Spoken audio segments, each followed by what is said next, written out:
Fire. Yeah. All right, man.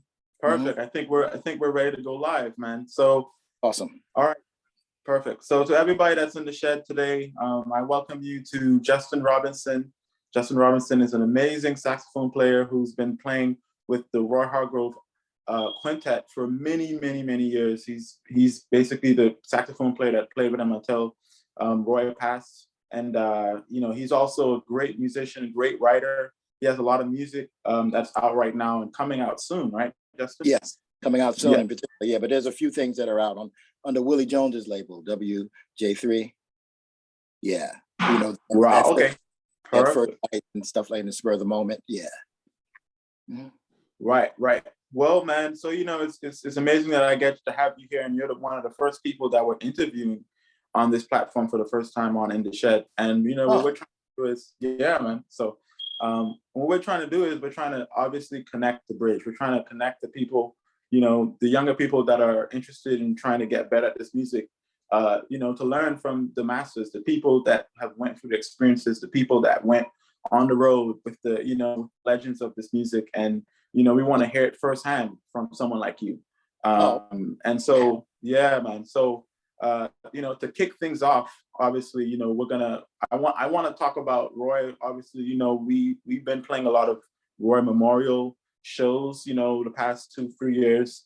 And, yes. It's been a pleasure as always. And, it's great to also learn more about, just Roy's life and his career, and and just to learn more about what it was really like, right? Like, what was it like touring with Roy Hargrove? Like this, Roy Hargrove, is an icon to all trumpet players, icon in jazz music.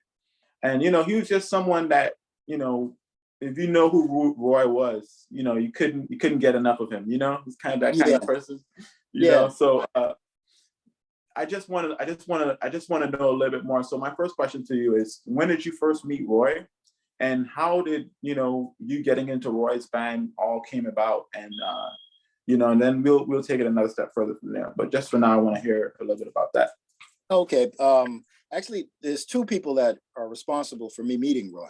One was his manager at the time, Larry Clothier, and also my best friend, basically growing up in music, Stephen Scott, great pianist that played in Roy's first bands and had his own stuff and run with Polygram. Like they won a competition back in the late 80s while they were still both in high school. I'd already graduated the year before because I'm 1 year older than the two of them. And when Steve came back from Texas or wherever they had this competition, he's like, man, there's this trumpet player, man, you gotta hear this cat. I think he's like we're like 16 or 17 or something like that, man. He's amazing. So funny enough, I was over it because Steve used to come to my house. We used to hang and practice, or vice versa. Even though I lived in Hollis and he lived in South Ozone Park in Queens, New York. And but every day I was either over his house or vice versa. We rode the train to school to get together every day and stuff like that. So I was over there and Roy called him called his house. So we wound up talking for the first time then, but still I had yet to meet him, only, this what's up or whatever. Can't wait to meet you. And they had another mutual friend, a bass player, I forget his name, that was tight with Roy that grew up in Texas. And so about that time period, it was about that following year, 1987, I started, I took over the jam session at the Blue Note that Philip Harper used to run. He had inherited it from Ted Curson. And also there was also what's his name did it for a while, the great tenor player John Toussaint, that lives in Britain, used to play with the Messengers. So I used to go down there and listen to him play, and he ran the session as well. But I guess like when he left or somewhere in there, it was like Ted Curson, him, Philip wound up taking it over. And then shortly after Philip took it over, because I was already playing around town with Philip and his brother Bernard before we got signed with Polygram at the time with the Harper Brothers. So Philip asked me to take it over when he went out on the road with Art Blakey. And that's when I guess the two of them eventually met over there for the Mount Fuji Festival. I know you know about that, the whole thing. Absolutely. Now I'm jumping the gun a little bit, but No, no. Larry, who used to what was it? He managed Sarah Vaughan and also Carmen McRae. So he brought Roy to New York and brought him to the after hour session. And at the time I was running it, and that's when we officially met. And then he reminded me, we talked on the phone. So I was like, man, sure. He asked me if I could play, Roy. Yeah. He was the same way with the then, he was, I guess he was about 17 or 18. He was auditioning for Berkeley at the time. So he was going to stay in New York for the weekend and then go up there and do his audition. So he came and sat in, man. And I heard him. I was like, wow, New York is going to be a little different pretty soon. Yeah. And we pretty much became friends from that time period on. And actually we recorded together on Stephen Scott's first record, Something to Consider, I think it's called, or For New Beginnings. I can't remember the name of it. Yeah. So we're gonna tell people to actually put that link to that record in the chat. Oh, okay. Because that's an amazing record, man. Yeah. Yeah, man, it is, man. A lot of great writing, a lot of great playing. And actually Joe Henderson is the special guest on that record. Yeah, All the Comforts of Home. Wow. I believe originally it was supposed to be Branford, but there was some kind of thing with Branford, schedule didn't make it. And we, wound up, playing and recording with Joe Henderson, which was great, So the, from there, I was working with the Harper brothers and doing various other things, and Scott and him were playing. And then, Roy's thing really took off shortly after that. And actually, man, there's a time period of about five or 6 years. I didn't even see him much in New York because I got married and moved to New Jersey in '99. So there was a period, I would see him. And then when I moved out here and I started working, doing gigs out around and playing with like Little Jimmy Scott. And I went on tour with him, a few tours, like went to Japan twice, Europe 3 times, that kind of thing. And I saw him while I was playing with Little Jimmy in New Orleans. And he asked me, then he says, man, would you like to come check us out? Man, I'm looking for a saxophone player. So I went to their gig and hung out. And at that time, that was a great band though. It was Jesse Davis. But I think Jesse had his own things that he was, working on, and I don't think he was planning to be there for an extended period of time. And Gerald Cat, Willie Jones, and Larry Willis. And Larry was. I remember that band. Yeah. Larry was a mentor of mine because also he's a native New Yorker. And Gerald and Willie are very close, dear friends to mine to this day. Matter of fact, I was the best man at Willie's wedding, that kind of thing, So they're very close, very dear friends of mine. And from there, I guess my first I did a gig subbing. It was like Bruce Williams was doing some gigs, Jesse was doing some gigs. I don't think Tank was doing them anymore. Sherman, I think he was out of the band at the time.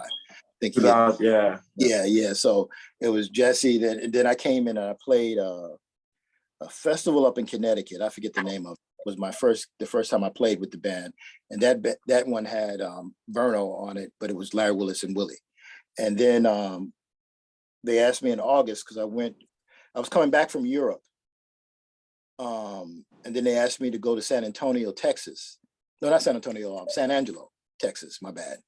And this is around the same time period of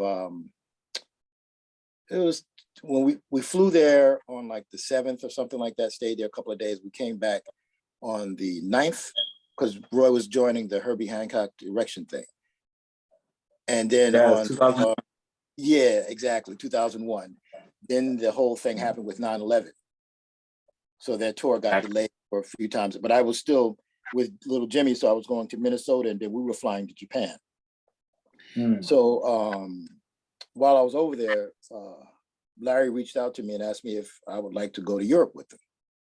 And I said, well, of course, Yeah, so I was there, but Roy was at the time he was rehearsing, and they started doing some initial gigs once the flights were going out again with Herbie and Michael Brecker and stuff like that. So they started their tour, but then he was going to go out with his quintet.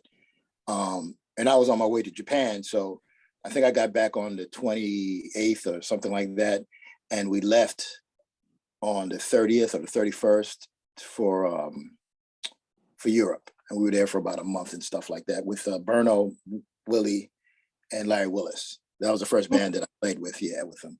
So that was I like can't find October. videos of Dwayne Bruno and in that band, man. I wish I could find them. Yeah, that was Larry Willis left us after the week that we did at the Jazz Showcase. We did a month in Europe. It was about six weeks or so. We did a month in Europe, or 5 weeks or something like that. And then we played the Jazz Showcase, and that was Larry Willis's last gig at the time. Yeah, and yeah. Also, I forgot to mention that San Angelo, Texas was Gerald Cannon's last gig. Then Berno took over officially. Berno and I officially joined the band for that same tour. And he was there for about 6 years or so. Yeah. So it was that was October of 2001 that we were both official, because we did like some here and there things. And then Berno was also out with Roy Haynes a lot at that time.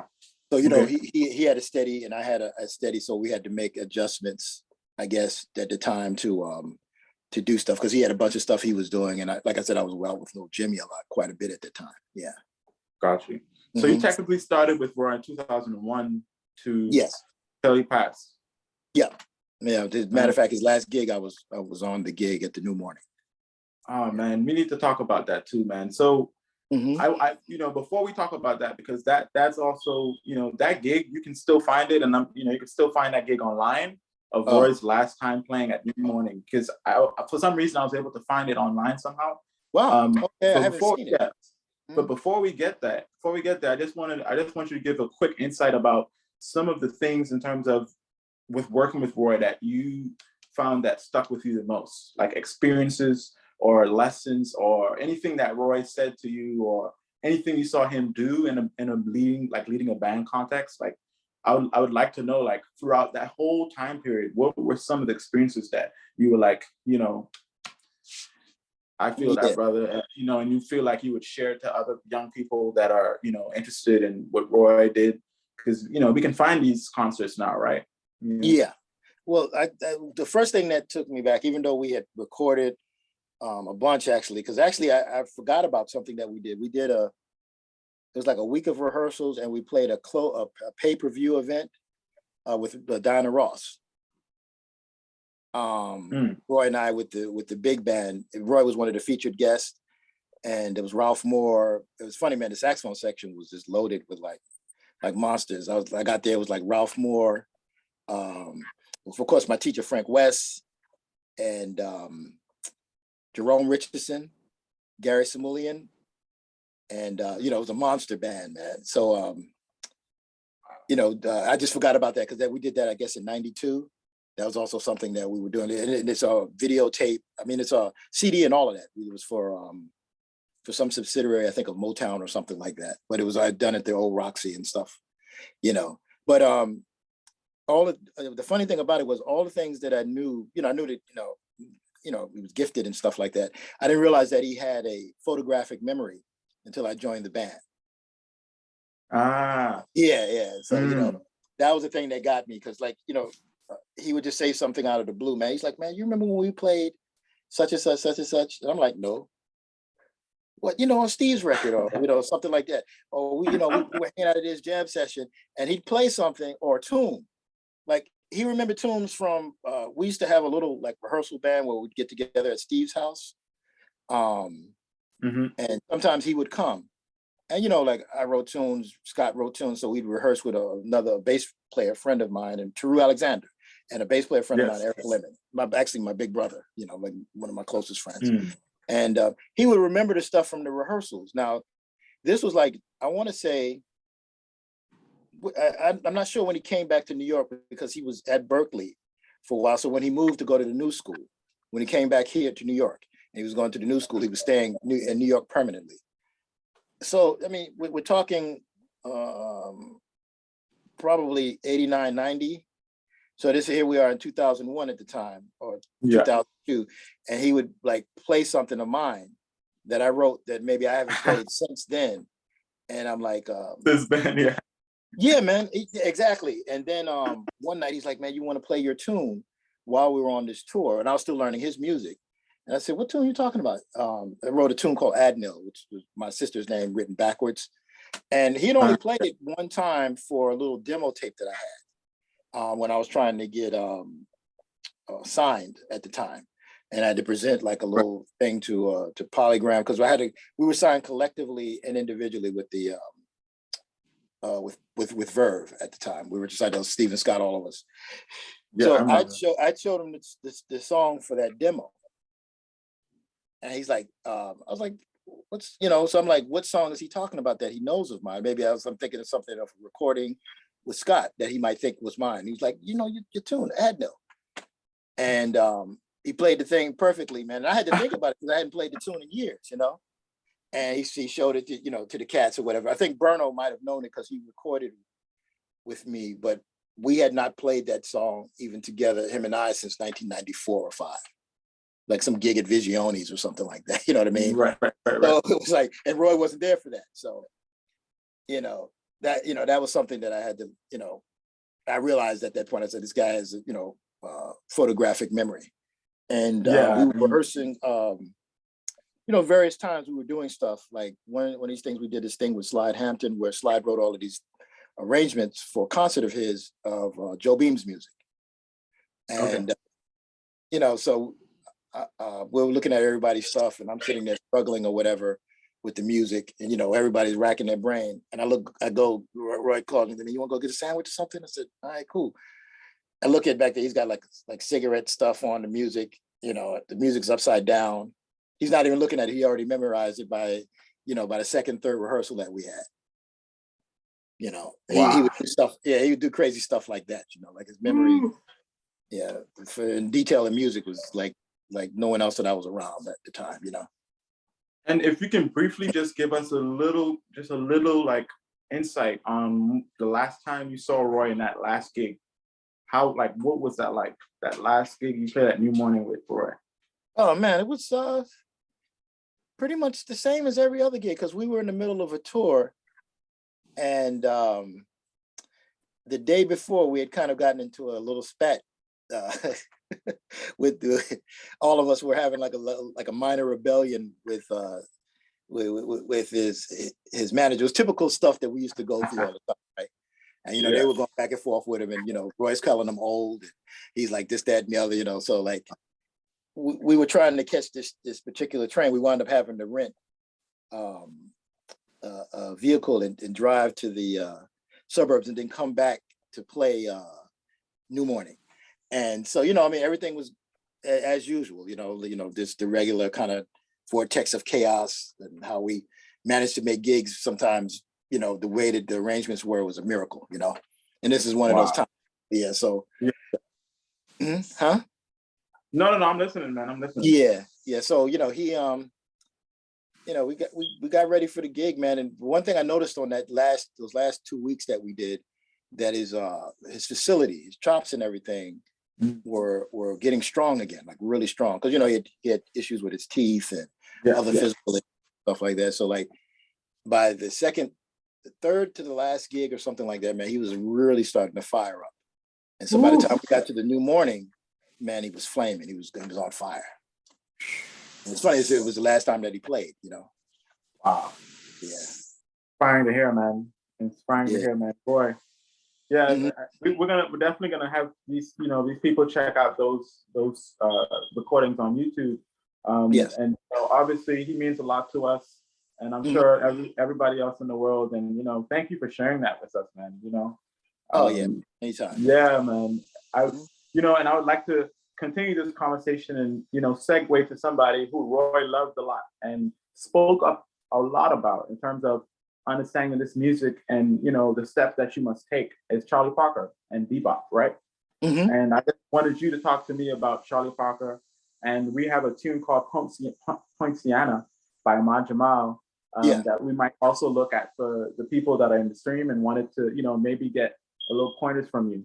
But I just want you to talk about Charlie Parker right now, and just I know you studied him a lot, and I just like to get your take.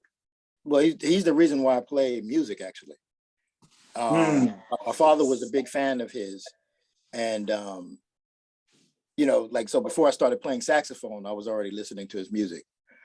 But I can tell you pretty much, like, everything in terms of my interest in music or whatever comes from my love for him, for Charlie Parker. You know, like, I didn't have another person musically initially that I bonded with. You know, of course, as you continue to get older and you listen to music and you start checking out newer recordings and things like that, or other recordings, you start you know, really getting, checking out other guys. But the recording for me was the One Night at Birdland. Him, Fats Navarro, and Bud Powell. You know, the rhythm section, the bass and drums vary, because some of it is Roy Haynes, some of it is Matt, some of it is Art Blakey and Curly Russell. But you know, that record, This Time the Dream's on Me, that did it for me, man. I wore that out. And then also How Small the World Is. The recording with Embraceable You of Little Jimmy Scott. Wow. Singing, sitting in with them. And I think on that one in particular is Walter Bishop, but it's Fats Navarro and Bird. You know, and Bird, you know, Bird used to quote that. It's funny because Roy and I actually both love that same recording. Roy told me about that recording actually. yeah, man. Yeah. And the thing that he quotes on there, dee da da do da dee da da da dee dee dee dee dee da da da da dee da. Said that Harry James, the song that Harry James made, Under the Velvet Moon. Yes, Roy's talking about that song. Bird quotes that on that thing, and for years we were trying to figure out that song. Yeah. Wow. You know? Yeah. So we're gonna also check that out. You know, we're also gonna check that out. Yeah. Man, that's amazing, man. And so, if you had 3 solos of Charlie Parker for anybody that's a saxophone player listening to this, that they should go and, you know, check out immediately and learn, what would those 3 solos be? Just very simple. Of course, the classic Embraceable You. Yeah. For me, of course, the original Rococo, but the other one, the one that has the title, what is it, Warming Up a Riff? That one is my favorite. Ooh. Yeah.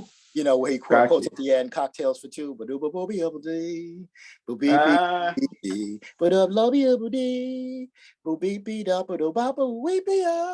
does that on there. Yeah, that one, those 2.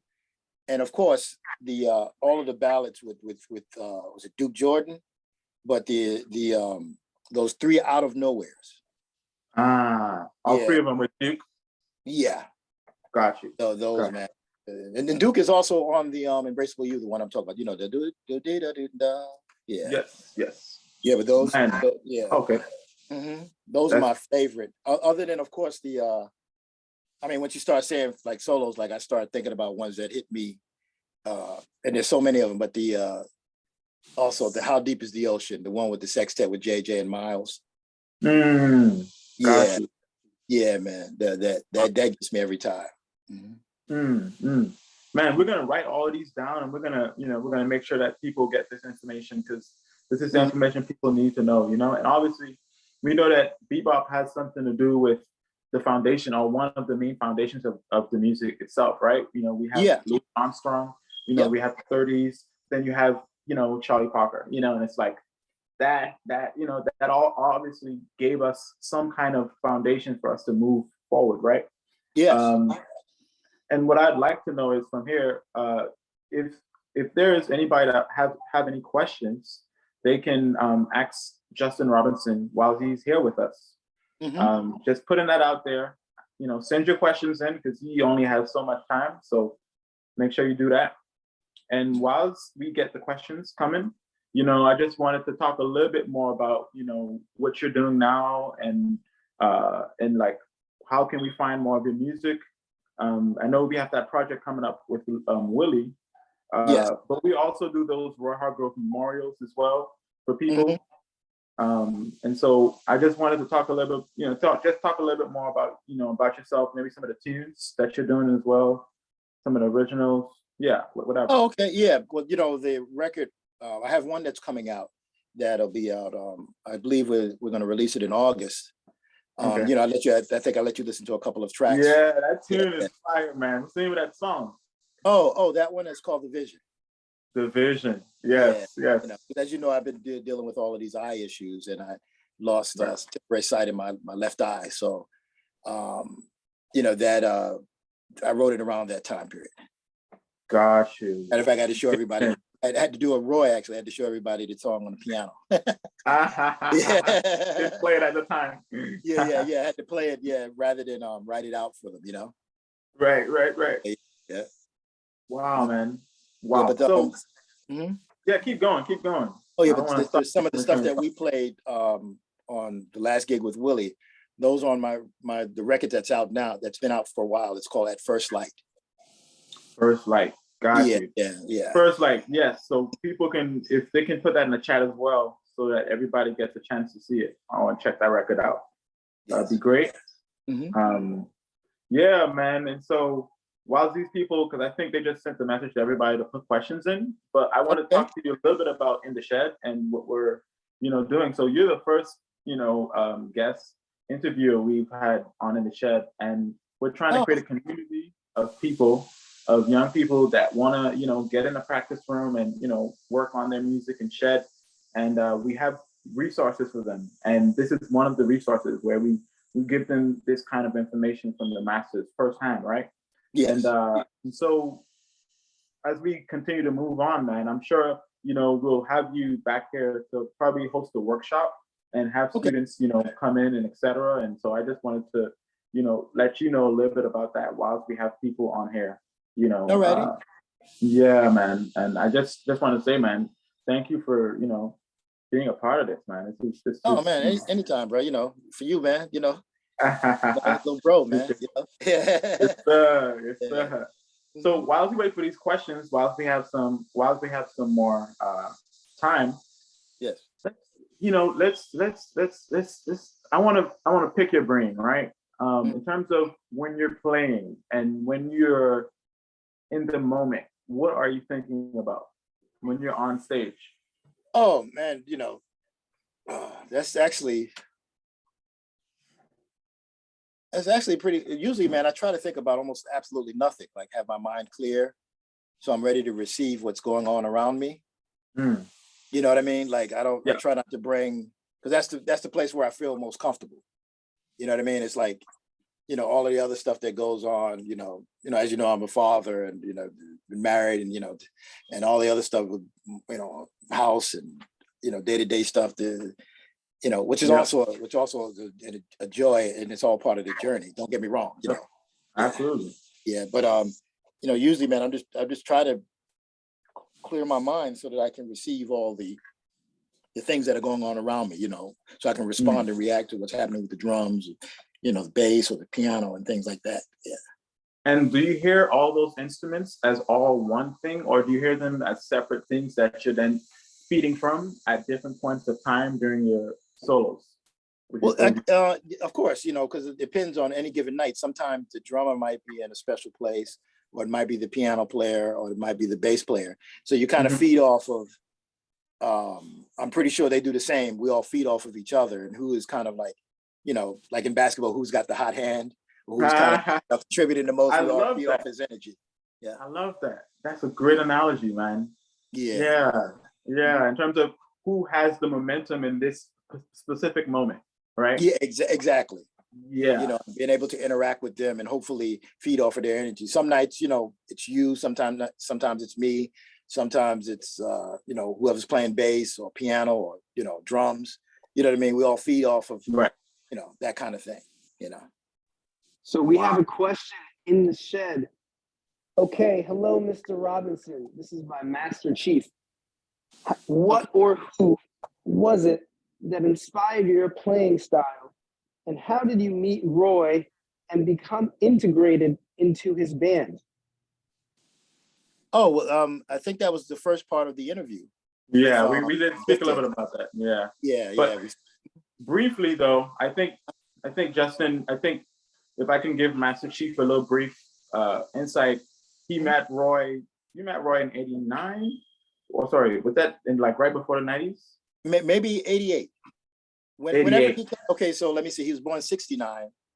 So he was coming to audition. So it might have been late 1987 or 1988, somewhere in there when he was planning to go to school up at Berkeley. He was auditioning and actually either auditioning or moving up there.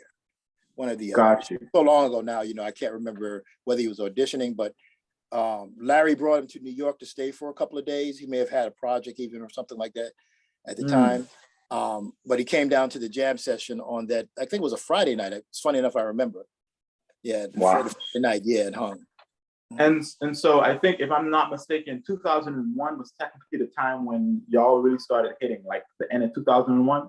Oh yeah, that's when I joined. Dwayne Burno and I joined pretty much on the same tour officially, and that was October of 2001. Like I said, through the years, I'd played a few times with him. Actually, funny enough, he played my first record release party for my Verve release. Yeah, he played it he played one time, and then it was 2 weeks, 2 different times for them. We did the Blue Monday night at the Blue Note, and one time was Roy, and then the other time was Terrell Stafford. Yeah. Wow. So yeah, I mean, in Master Chief, we're gonna have this, interview available, so you can always access this to get all the, the inside information. But please, keep sending the questions. Justin is still here with us. He can answer them while he's here. While we're waiting for some more questions, this is something I also want to hear about, because we had a little bit talks about this in terms of the Strasbourg video, man. The Strasbourg video. That's the video that I first heard. I mean, at least one of the videos where I was like, man, this band is my favorite band in the world, like growing up. And I know for a lot of people, that video touched so many people, man. Like, honestly, I know it's gotten taken down, and we can talk about why it's gotten taken down and what's going on behind the scenes. But in terms of, that concert and everything, man, can you give us a little, spiel on how the song even came about, and that day when you guys had the concert, and also give us a little background on perhaps one of the reasons why we might not be able to, view that video anymore. Oh, sure. Their clips. Yeah, that part. I guess I'll start with the history of the song first, because it's pretty funny, and then I'll tell you why the video was taken down and stuff of that nature. Well, the thing was that for a long time, I didn't know what he was talking about, this song, Strasbourg St. Denis. But he had shown it to us, I guess, and Gerald Clayton, probably, his mind is probably a little sharper than mine these days. But I think he showed it to us at Capitol Studios right before we recorded it.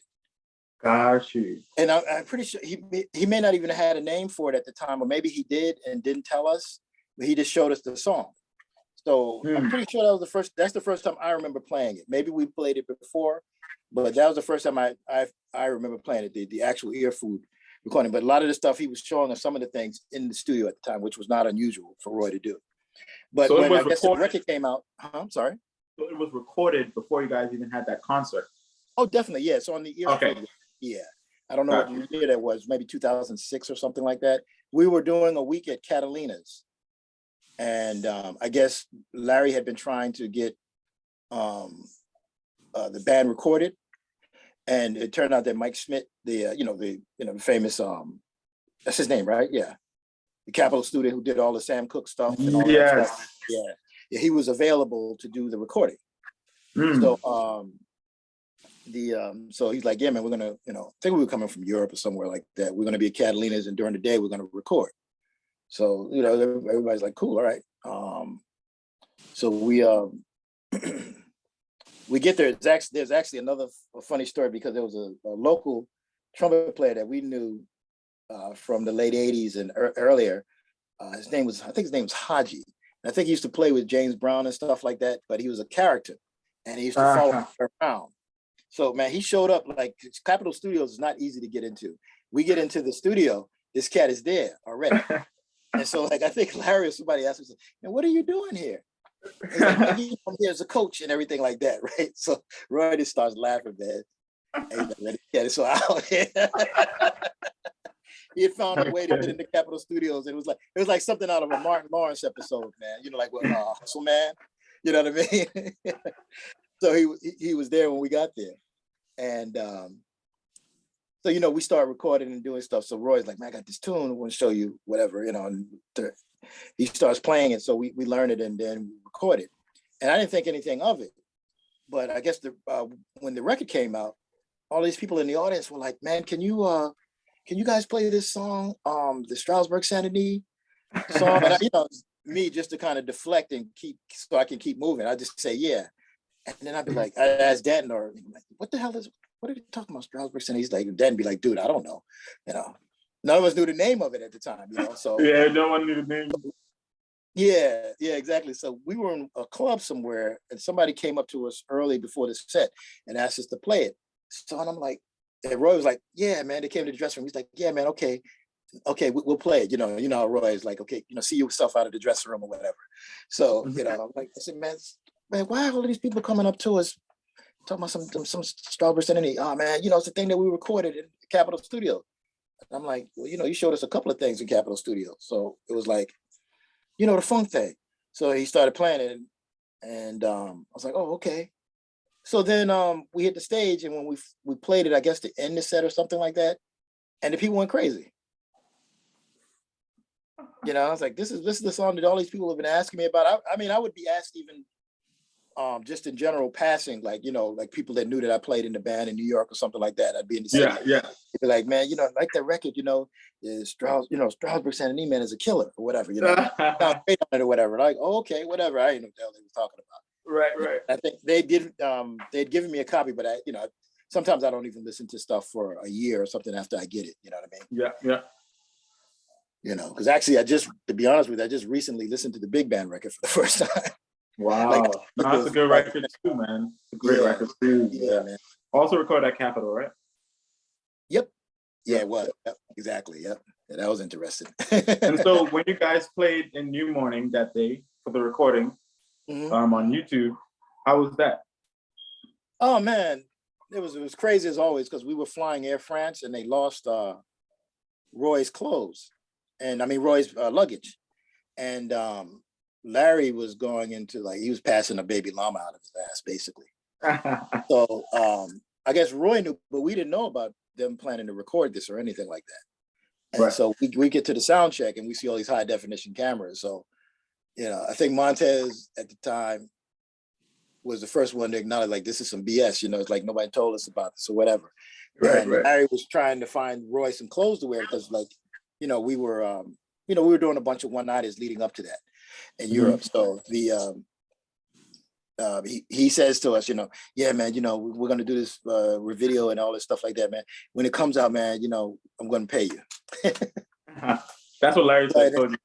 Yeah. And to this day, we're still waiting to get the checks. Larry, you know, well, Montez is no longer with us, but, you know, I'm not sure, pretty sure Clayton, maybe he might have, I don't know if Clayton worked out something with him or not. Yeah. But I know for a fact that Danton and myself, we were never compensated for that record, for the video and all that. For all that time it was up, right? Yep. Yeah. Mm-hmm. So I think the estate had something with trying to take it down to make things right, you know. Absolutely. I mean, it's only right that they do that, and I'm sure it's going to be up sometime, you know, in the future. Yeah. It'll be right, you know. Yeah, hopefully so. Yeah. I mean, it was fun because at that time, I don't think any of us were getting along. You know, Danton and I got along, and of course Roy and I were always getting along, and Roy got along with everybody in the band. And I think individually, well, not true, because I never had issues with Gerald. Gerald and I were always cool, at least to my knowledge, you know, were always cool and stuff like that. But you know, we were, you know, it was just, it's like that, man. Sometimes, you know, even, you know, like with your family or whatever, it's like anything, you know, we're on the road at that time, maybe 9-10 months out of the year. So, you know, somebody hated the manager because he was always with us. It was, you know, it would be a round robin, my turn, and Montez's turn, Dan's turn, Gerald's turn, or sometimes all of us, you know what I mean, including Larry, you know. So it would always be that kind of thing, you know. It was like a lot of turbulence, but you know, out of it, you know, we had a lot of special moments together. A lot of camaraderie, because you guys put that song on that set too. Yeah, exactly. Yeah. A lot of camaraderie, man, you know, and that's what it's about, man. That's what it's about. Man.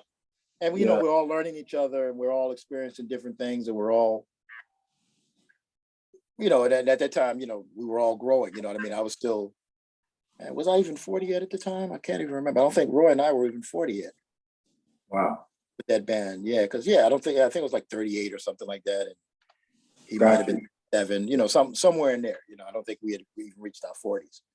Yeah, because it's funny now, like looking at all, you know, like all you cats or whatever. And because even when Amin joined the band, I think he was like in his early 30s, and that was the age that I joined Roy's band. And Roy was like, let me see, it was like 32 or 30. Yeah, he was like 33. Yeah, I was 33. Yeah, and he was 32 when I joined Roy. Yeah, understood. Mm-hmm. Yeah. Wow, man. So we have a thing that we're trying to put up, and we're gonna do it like a Roy challenge.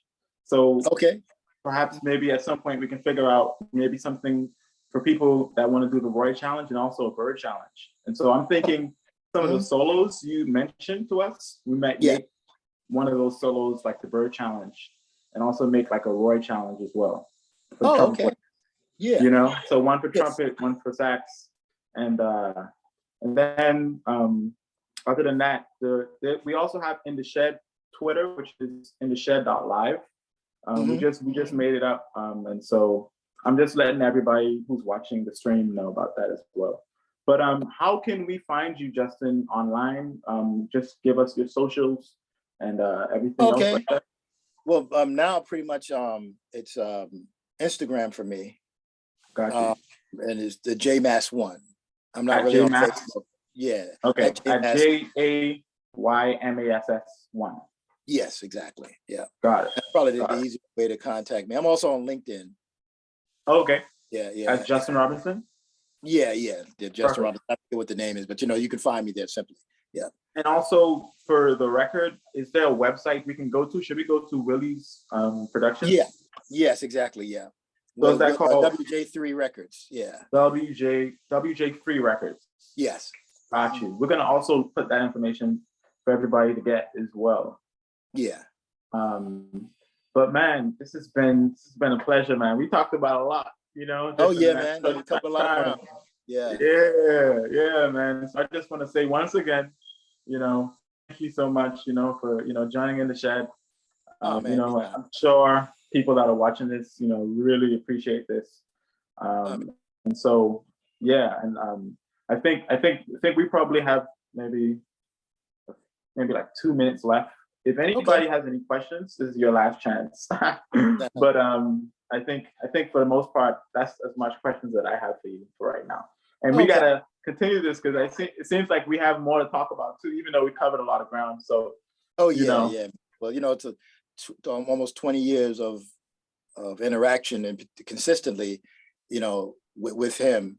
And then, you know, all the years that I knew him, like I said, you know, it was 30 something years that we played off and on together, you know, in different configurations. And, that's amazing, man. So beautiful. Yeah. And there's a question. Mm-hmm. I'm sorry, I disrupted you. You were saying something about the 33 years. No, I was just saying it was 30 plus years of, you know, friendship and playing together, you know. Yes. Yeah. Mm-hmm. We have one more question. I think that'll probably be the last question. Okay. Is someone is asking, I think Healers Digital is asking, favorite drummer. That I played your with. Favorite drummer. Who is my favorite drummer? And also in general. Well, that's my homie, man, my partner, Willie. Yeah. Say who? That's my guy, man. Say it again. I missed it. Willie Jones III. Say it again. Willie Jones III. There we go. Yeah. There we go. You know, that's my partner, man. You know. Yes, sir. Yeah. And who would you say, like you know, just in general, like in jazz and you know, throughout your whole, a cat I'm very, very high on, man, and he's on my next record, the one that's going to be released soon. That's Chris Beck, man. I'm really high on him. There are a lot of cats that I love playing with that, you know, that I've been playing with for over, like Taru is another guy, you know, we've been playing together over 40 years together. You know, we started out as babies, you know what I mean? I used to study with his dad, you know. So, you know, You know, Man, we might get So everybody. we have 1 minute. yes. Say what? Say what? Helios Digital? Say what, Kyle? We might be able to get everybody in a sort of group interview like this, where we get Willie, Justin, maybe we can get even Taru and get that sort of generational dialogue happening. Yeah, that'd be great. Oh yeah, man. Sure. I'm pretty sure Willie and Two would be more than willing to do that. Yeah. Yeah, man. And then right before you go, just on this drumming topic, of all time, in terms of music you've heard all your life, who's that drummer? Like, you know, like all the records you've heard from the past, you know, records that inspired you. Wow, man. That's well, actually, the guy I used to sit in with, I idolized. I never actually officially played with the band, but he would invite me to sit in quite a bit. Was Art Blakey. Yeah. Yeah. Yes. I would say him. My all you know, there's so many records. All-time favorite, man. I would have to say it would probably be Roy Haynes. You know, because also I feel you with that. Yeah, he was like the perfect drummer for all the saxophone players. I mean, well, of course, with singers as well. But you know, Stan Getz, records where he's playing when Elvin is not on those records, like Dear Lord and The Train. Yes. You know, like I said, the Stan Getz stuff. The of course the Bud Powell Trio record recordings. You know, Right. and yeah, I would have to say that. You know, I mean, it's hard to say a favorite, but if the guy I listen to the most, it's probably the way that I would probably like to phrase it. Guys, I hate to cut you off. Gifted, it's 4:01. We got to get on for 4 o'clock. Okay. No worries, man. Yeah, but I would say Roy Haynes is the guy I listen to the most. Oh, man. Thank you for that, man. I mean, that's a great way to end everything. Roy Haynes is, you know, still with us. So, Let's go. Okay. All right, guy. Take care, man. Hey, Justin, thank you so much, man. We'll be in touch, all right? For sure. All right, brother. Bye now. Thank you, man.